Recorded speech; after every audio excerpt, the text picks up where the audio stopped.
Hello everyone, welcome back to my channel. In today's video I'm gonna show you how to know who viewed my profile in Instagram. So first of all, open Instagram account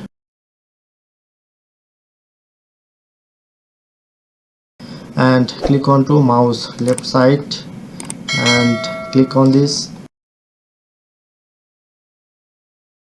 tap on this icon, select mobile version and customize.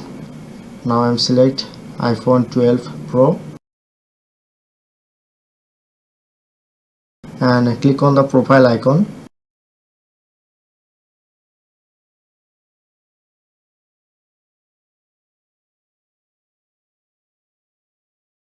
After that, click on this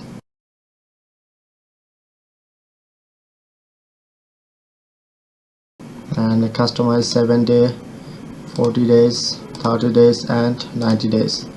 Now shown here the counted person, 4 person my profile visit 90 days. So Instagram will only show how many people have viewed your account but not exactly who view right now. This is a on and only way to do it. If in this video helpful, please hit the like button and subscribe our tutorial liver channel for more video.